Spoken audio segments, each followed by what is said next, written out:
With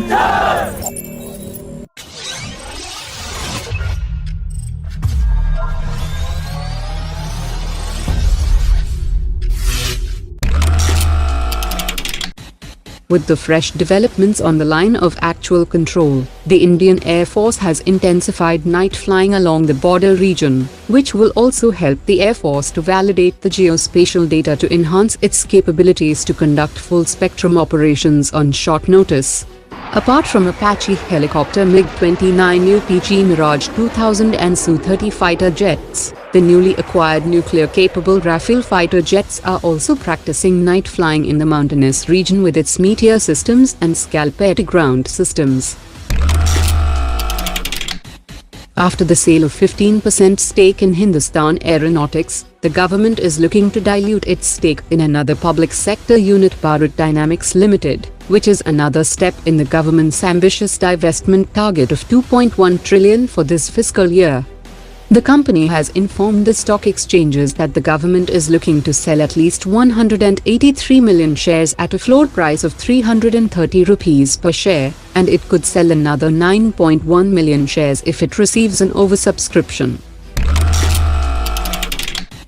French Defense Minister Florence Parly will attend the formal induction ceremony of the 5 Rafale fighter jets into the Indian Air Force at the Ambala airbase on the 10th of September, and she will be accompanied by top French defense officials and a defense industry delegation, and they will have a full day of engagements with the Indian Defense Minister Rajnath Singh and National Security Advisor Ajit Doval, during which the French side is likely to raise the possibility of a larger order for Rafale fighter jets under the Make in India initiative.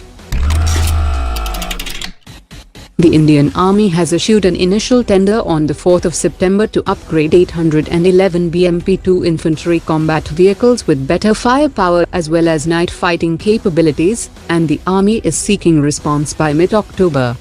The present equipment of the BMP-2 was inducted into service in 1985, and its armament system lacks night fighting capabilities, and the Army has asked for new anti-tank guided systems, third-generation thermal imager-based sighting systems for gunner and commander, and a modern fire control system and a number of other upgrades.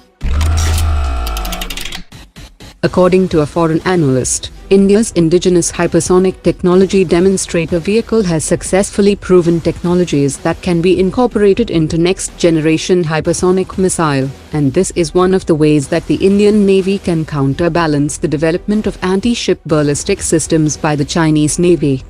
India is also working with Russia on a hypersonic anti-ship system known as BrahMos 2, and its Mach 5 variant will be ready by 2024, and Mach 7 variant by 2027, which will later be upgraded to Mach 9, and these upcoming Indian hypersonic anti-ship systems will be a big challenge to the Chinese Navy planners.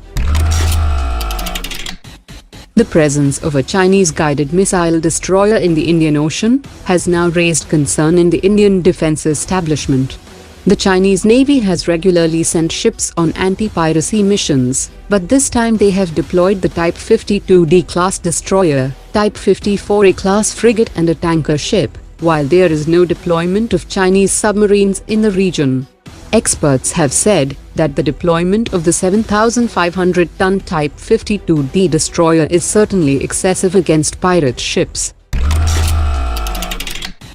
On the sidelines of Shanghai Cooperation Organization, the Indian External Affairs Minister and the Chinese Foreign Minister will hold a bilateral meeting on 10 September to discuss new ways for total disengagement along the LAC.